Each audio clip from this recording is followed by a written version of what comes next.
नमस्कार, स्वागत है आपका हमारा छत्तीसगढ़ के बुलेटिन में। मैं हूं आपके साथ यशी शुक्ला। रुक करेंगे खबरों का, लेकिन उससे पहले नजर डालेंगे सुर्खियों पर।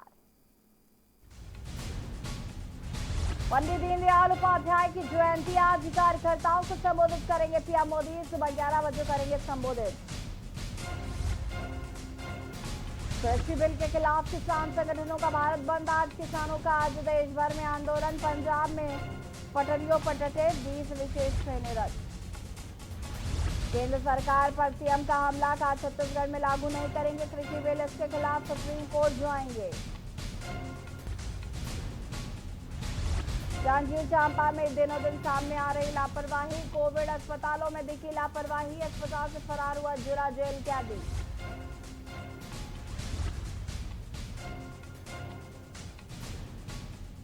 राजनांदगांव में अपराधियों के हौसले बुलंद, मामूली विवाद में युवक की हत्या, पुलिस ने 4 को किया गिरफ्तार। छत्तीसगढ़ में कोरोना बेलगाम, प्रदेश में 2272 नए केस, रायपुर में 30,000 पार मरीज। धमतरी आईएमए अध्यक्ष डॉक्टर समेत 10 की मौत। देख रहे हैं के न्यूज, खबरों का सारथी। और बढ़ेंगे खबरों में। मरवाही उपचुनाव को लेकर जेसीसीजे ने भी अपनी तैयारियां अब शुरू कर दी हैं। पार्टी नेताओं ने लगातार लोगों के बीच जाकर जनसंपर्क करना शुरू कर दिया। साथ ही जेसीसीजे अध्यक्ष अमित जोगी का राज्य सरकार के ऊपर हमला लगातार जारी है। उन्होंने राज्य सरकार द्वारा विधानसभा चुनाव के वक्त किए गए घोषणाओं को पूरा न करने का आरोप लगाते हुए कहा कि सरकार ने जो जनता से जो भी वादे किए थे, चाहे वो बेरोजगारी भत्ता हो या शराबबंदी या फिर सामाजिक आर्थिक पेंशन जैसे कई वादों को सरकार द्वारा आज तक पूरा नहीं किया गया है।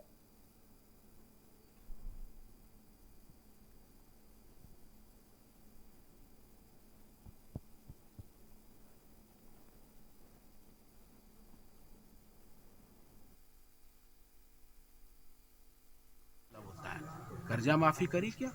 और जितने ये बैंक वाले हैं, जितने भी ये प्राइवेट कंपनी वाले लोग हैं, घूम रहे हैं कि हमारा आप ब्याज दो, हमारा ये लोन पटाओ। कौन सी कर्जा माफी करी है? शराबबंदी की बात कही थी, कहाँ शराबबंदी हुई है? शराब मंडी बना दी।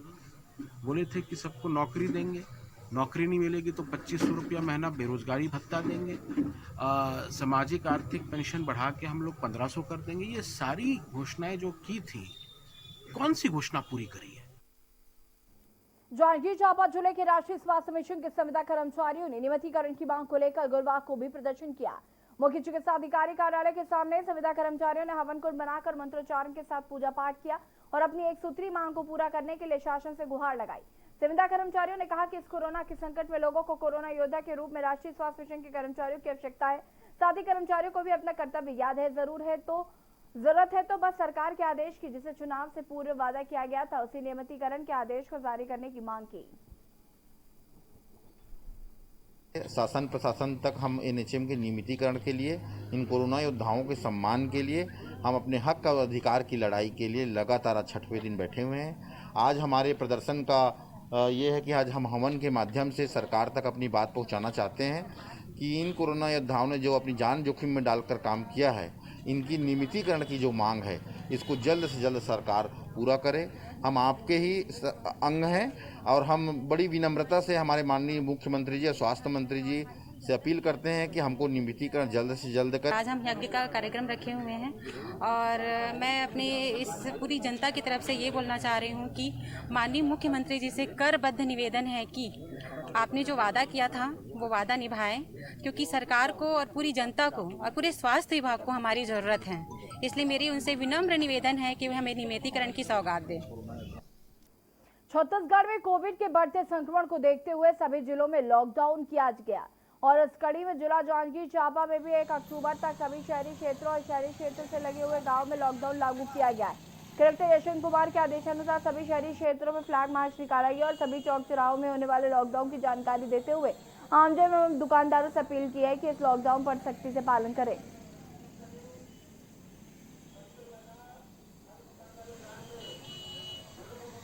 आए हैं अभी तत्काल में जो है फ्लैग मार्च जो है हमारे टीआई साहब और हमारे मुख्य नगर पालिका अधिकारी श्री नारायण के साथ जो फ्लैग मार्च करके संपूर्ण नगरीय क्षेत्र में एक बार जो है फ्लैग मार्च करके आया गया है और लगातार नगरीय क्षेत्र में हमारे जो शिवरी नारायण में मुनादी की जा रही है कि जो है दिनांक 25/9/2020 से लेके 1 अक्टूबर 2020 तक जो है यह कंटेनमेंट क्षेत्र घोषित किया गया है। यहाँ संपूर्ण लॉकडाउन रहेगा। दरबा के ग्राम पंचायत छिंदवाड़ा क्रमांक 2 के करीब 1 दर्जन ग्रामीण सरपंच के साथ गुरुवार की शाम को फूड इंस्पेक्टर के खिलाफ शिकायत करने के लिए कलेक्टर ऑफिस पहुंचे, जहां पंचायत के ग्रामीणों का कहना है कि बिना जांच किए ही दूसरे समूह को राशन दुकान देना गलत है। जिस समूह को मिला है उसका आवेदन तक नहीं जमा किया गया। मामले के बारे में जानकारी देते हुए छिंदवाड़ा क्रमांक 2 के सरपंच ने बताया कि पंचायत में एक नया राशन दुकान संचालित करने के लिए समूहों ने आवेदन भी भरा था, लेकिन इन सब के बाद भी आस्था समूह को राशन दुकान चलाने की अनुमति दे दी गई, जिसने पंचायत में आवेदन भी नहीं किया। फिर भी उसे कैसे मिल गया, इस बात को लेकर कलेक्टर से मिलने पहुंचे।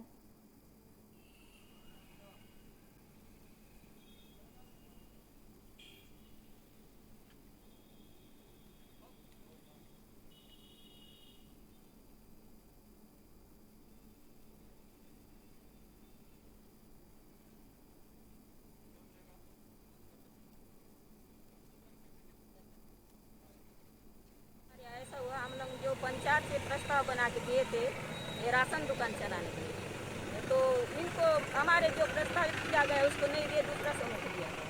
किसने दिया और कौन आया था जांच में? जांच में तो फूड इंस्पेक्टर गए थे, लेकिन हम लोग को पता ही नहीं था। तो क्या पता सर, गुप्त रूप से भरे थे होंगे, हमको तो पता ही नहीं था।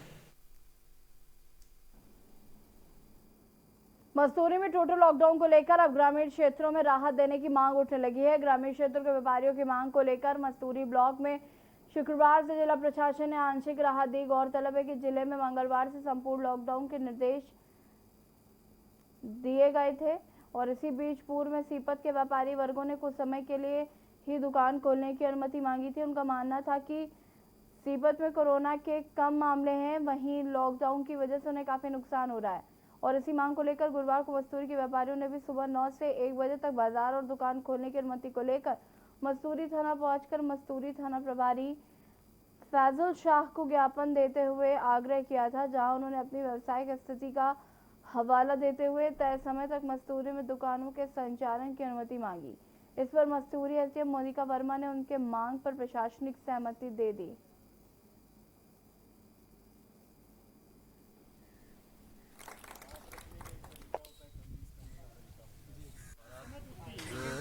22 तारीख से 28 तारीख का लॉकडाउन किया गया था।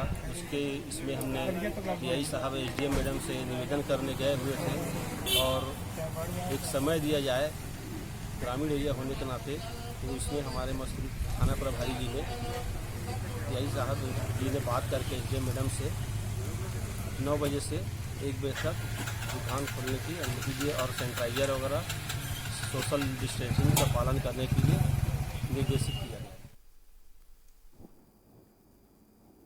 नियमितीकरण की मांग को लेकर एनएचएम संविदा स्वास्थ्य कर्मचारियों की हड़ताल 7वें दिन भी जारी रही। पिछले 6 दिनों से कर्मचारी नियमितीकरण की मांग को लेकर गुहार लगा रहे, लेकिन सरकार उनकी इस मांग को नहीं मान रही है। आपको बता दें कि सरकार और कर्मचारियों के बीच चल रही इस खींचातान के बीच कोरोना मरीज, संदेही और अन्य लोगों को परेशानी हो रही है।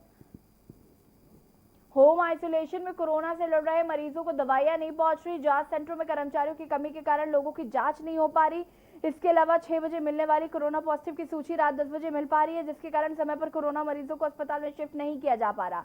होम आइसोलेशन के मरीज कहां जाएं, क्या करें, कुछ समझ नहीं पा रहे हैं। संघ का कहना है कि हम पहले ही सामूहिक इस्तीफा सौंप चुके हैं। ऐसे में जब तक हमारी नियमितीकरण की मांग पूरी नहीं होती या फिर कोई ठोस आश्वासन सरकार के द्वारा नहीं दिया जाता, तब तक हम काम पर वापस नहीं लौटेंगे। वहीं इस पूरे मामले में नेता प्रतिपक्ष धर्मपाल कौशिक ने सरकार पर वादा खिलाफी का आरोप लगाते हुए कहा कि इन दिनों हर कोई धरना आंदोलन कर रहा है। सरकार में आने के बाद कांग्रेस अपनी जन घोषणा पत्र को अमल नहीं कर रही है।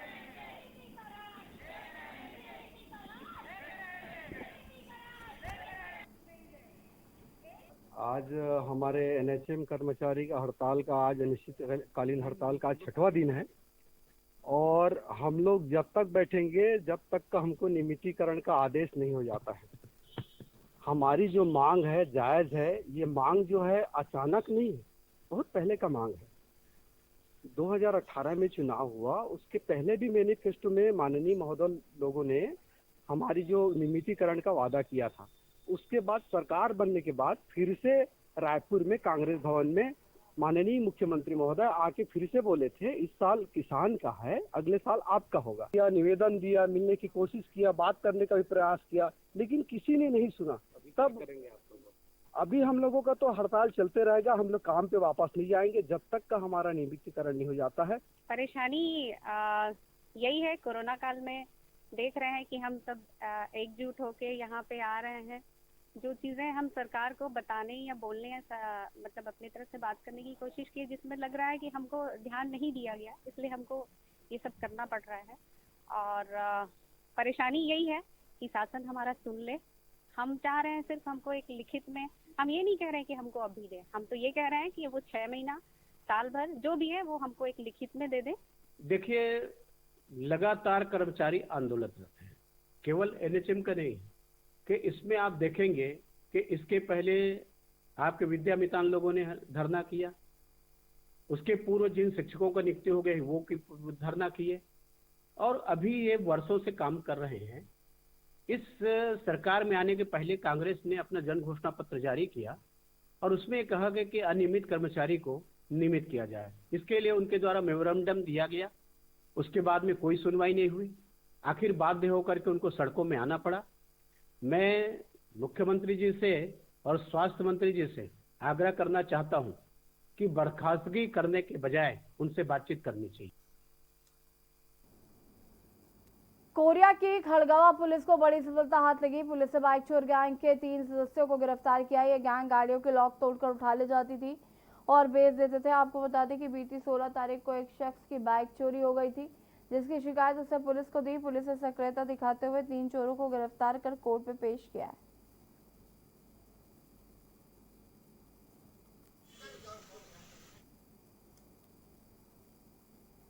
जांजगीर चांपा जिले के कोविड अस्पताल में लापरवाही का सिलसिला रुकने का नाम नहीं ले रहा है। लगातार कोविड अस्पताल में कोरोना पॉजिटिव मरीजों को भगाने के बाद भी जिला प्रशासन सुरक्षा व्यवस्था को लेकर अनदेखी करता नजर आ रहा है। मिली जानकारी के मुताबिक कोविड अस्पताल में इलाज के लिए आए जिला जेल खोखरा के सरोज कुमार के फरार होने की सूचना के बाद जेल प्रशासन सख्ते में है।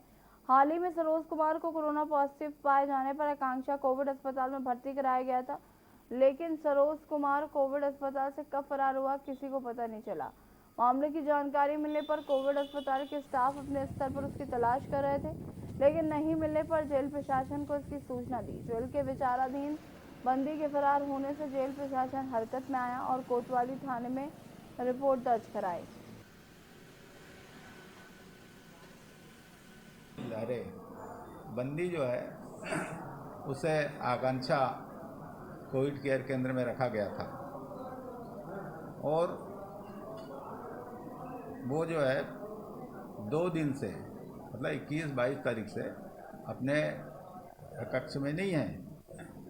तो उसकी सूचना उन्होंने जिला जेल के जो अधीक्षक है उनको दिया था। अधीक्षक ने मुझे सूचित किया। मैंने तत्काल कार्रवाई करते हुए वहाँ के जो प्रभारी है डॉक्टर A.K. जगत से जानकारी लिया कि संबंधित व्यक्ति वहाँ क्यों नहीं है, आप उनकी तहकीकात करें और तलाश करवाएं। तो वो व्यक्ति वहाँ पे नहीं मिला। पुलिस में सूचना दी गई है और पुलिस उसकी सर्चिंग की कार्रवाई भी जारी रखे हुए है। Jailer SS. साहू द्वारा दिनांक 23/9 को थाना कोतवाली आकर रिपोर्ट दर्ज कराई कि 376 का आरोपी जो जेल में था 19 तारीख को कोविड पॉजिटिव होने के कारण आकांक्षा कोविड सेंटर में भर्ती कराया गया है, जो दिनांक 20/9 से फरार है। 23 तारीख को थाना कोतवाली द्वारा 224 IPC की कार्यवाही कर उसकी पता तलाश की जा रही है। आरोपी निवासी बचपेड़ी सोनलो हरसी का है, सरोज कुमार लहरे, जिसकी पता तलाश की जा रही है और उसके गृहग्राम में भी दबिश दी गई है। और आप लोगों से भी अपील है आम जनता से कि आरोपी जो फरार है वो कोविड पेशेंट है, उससे दूरी बनाकर रखें। कबीरधाम जिले के वन परिक्षेत्रों में गुजरात से आए हुए घुमक्कड़ पशु चराहों के द्वारा लगातार वनों में लगे पेड़ पौधों को नुकसान पहुंचाया जा रहा था, जिसकी के न्यूज़ इंडिया ने प्रमुखता से खबर दिखाई। वहीं खबर दिखने पर विभाग में हड़कंप मच गया, जिसके चलते वन विभाग और वन विभाग के विकास की संयुक्त टीम ने गुजरात प्रदेश के आए घुमक्कड़ पशु चरवाहों पर कार्रवाई करते हुए 25,000 रुपए का अर्थदंड की वसूली की है। अधिकारियों ने बताया कि भेड़, बकरी, 700 नग, ऊंट, 6 नग को वन विकास निगम के वन क्षेत्र में मौके पर अवैध रूप से चुराई करते हुए रंगे हाथों पकड़ा गया।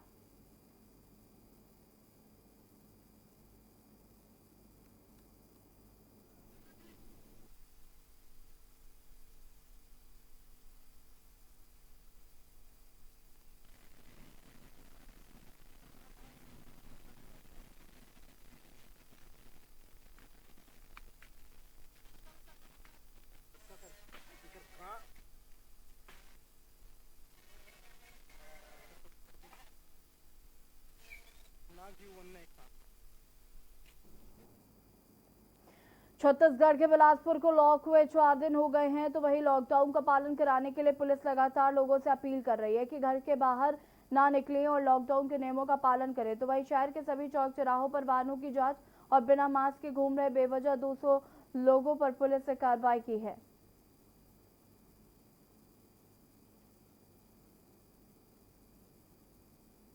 की विदित है 22 सितंबर से 28 सितंबर संपूर्ण नगर निगम क्षेत्र बिलासपुर में कंटेनमेंट घोषित किया गया है। तो मुख्य चौक चौराहों पर पिकेटिंग लगाई गई है और patrolling, 4 wheeler patrolling, bike patrolling भी की जा रही है और लोगों को हिदायत दी जा रही है कि घरों से ना निकलें और अत्यावश्यक हो तो इमरजेंसी कोई वर्क हो तो निकलें, और आईडी लेके निकलें, परीक्षार्थी अपने आई कार्ड लेके निकलें, एग्ज़ाम है तो।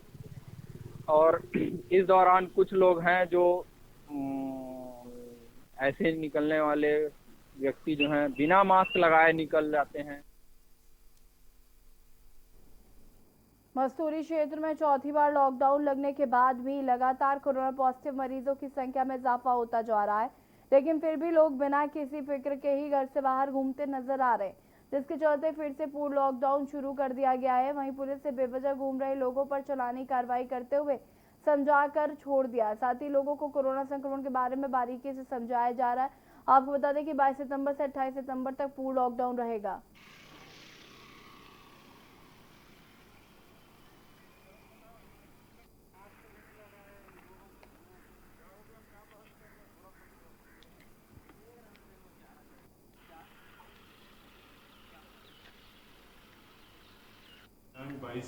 सितंबर से लेकर 28 सितंबर 2020 तक मस्तूरी क्षेत्र के 3 ग्राम पंचायत मस्तूरी, गदौरा तथा जयराम नगर में लॉकडाउन की घोषणा की गई है।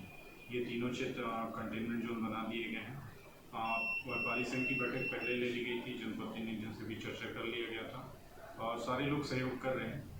तो अभी तक तो लॉकडाउन में स्थिति सामान्य है। मस्तूरी में किसी प्रकार के नियमों का उल्लंघन नहीं हो रहा है, फिर भी कुछ लोग जो बेवजह घूमना फिरना कर रहे हैं उनके ऊपर चालानी कार्रवाई कर रहे हैं। बिलासपुर में नगर निगम के 2 बड़े प्रोजेक्ट अमृत मिशन और सीवरेज को लेकर एक बार फिर सियासत शुरू हो गई है। बता दें कि सत्ता पक्ष और विपक्ष आमने सामने हैं। निगम सत्ता में बैठी कांग्रेस जो आज सीवरेज प्रोजेक्ट की बहाली के लिए विपक्षी भाजपा को जिम्मेदार बता रही है, तो वहीं विपक्षी भाजपा अमृत मिशन प्रोजेक्ट को लेकर सत्ता पक्ष पर हमलावर है। आपको बता दें कि बिलासपुर नगर निगम के 2 बड़े प्रोजेक्ट सीवरेज और अमृत मिशन सियासी दलों के लिए शुरू से सियासत का मुद्दा रहे।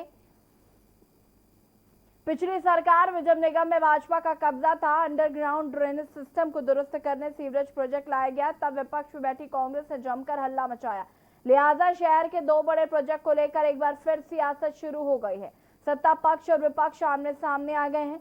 अमृत मिशन योजना की बहाली को लेकर जहां विपक्ष में बैठी भाजपा निगम सत्ता में काबिज कांग्रेस को जिम्मेदार बता रही है, तो वहीं निगम सत्ता में काबिज कांग्रेस सीवरेज को लेकर विपक्षी भाजपा पर हमलावर है।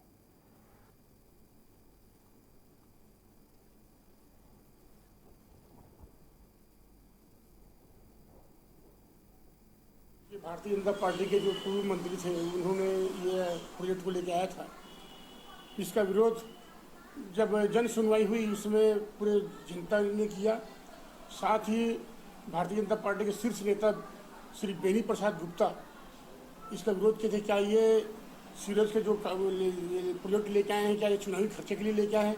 ये स्पष्ट रूप से पेपर में छपा था और सारे मीडिया में भी आया था। तो इसकी शुरुआत ही भ्रष्टाचार से शुरुआत हुई है इसकी। और 3-4 साल का जो प्रोजेक्ट है 12-13 साल करीब हो गया, पूरा नहीं हो पाया है। खबर कोरबा से है, जो जिला पुलिस और जिला प्रशासन के द्वारा लगातार लॉकडाउन के दौरान पुलिस अधीक्षक के द्वारा चौक चौराहे पर पुलिस के जवान तैनात किए गए हैं। वहीं ड्रोन कैमरे से चौक चौराहों पर भी नजर रखी जा रही। वहीं लॉकडाउन पर बेवजह घर से बाहर घूमने वाले युवकों पर पुलिस की ताबड़तोड़ कार्रवाई करते हुए लगभग 30 से 35 वाहनों के चालान कर कार्रवाई की गई। आपको बता दें कि कलेक्टर किरण कौशल ने लॉकडाउन का उल्लंघन पर कड़ी कार्रवाई करने के निर्देश दिए हैं। लॉकडाउन के दौरान यातायात के जितने भी अधिकारी कर्मचारी हैं सभी को चौक चौराहे पर ड्यूटी लगाई गई है और जो भी अवैध रूप से 2 पहिया वाहन और 4 पहिया वाहन घूम रहे हैं उनको रोक करके ट्रैफिक थाना ला करके कार्रवाई की जा रही है। कल के प्रथम दिन हमने लगभग 30 ऐसे गाड़ियों पे कार्रवाई की है। उनमें से कुछ गाड़ियों को न्यायालय के लिए भी भेजा है और प्रत्येक चौक चौराहों में हमारे अधिकारी चालानी कार्रवाई कर रहे हैं। मरवाही के पूर्व विधायक एवं जेसीसीजे अध्यक्ष अमित जोगी जीपीएम जुलाई के ग्रामीण क्षेत्रों में लगातार हो रही बिजली कटौती की समस्या को देखते हुए सरकार के खिलाफ गौरेला स्थित अपने निवास में ही अनशन पर बैठ गया। उनका कहना है कि इस बिजली कटौती से छात्रों, महिलाओं, किसानों को भारी समस्याओं का सामना करना पड़ रहा है, जिससे उनके पास अनशन में बैठने के अलावा और कोई रास्ता नहीं बचा। वो तब तक अनशन में बैठे रहेंगे जब तक बिजली की इस समस्या को दूर नहीं कर दिया जाता।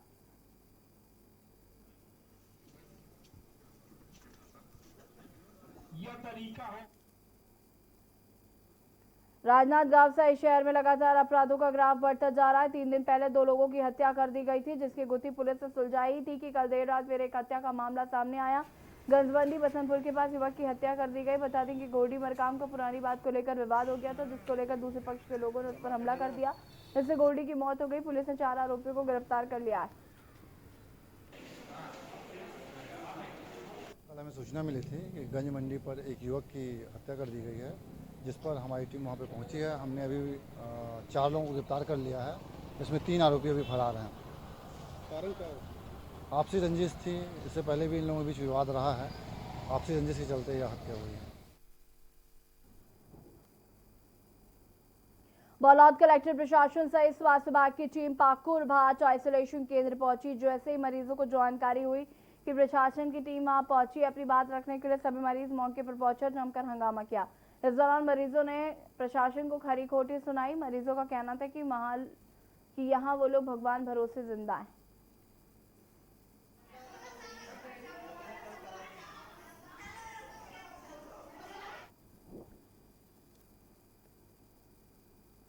छत्तीसगढ़ के बुलेटिन में फिलहाल इतना ही। देखें न्यूज़ 10 शिशु शुक्ला के साथ।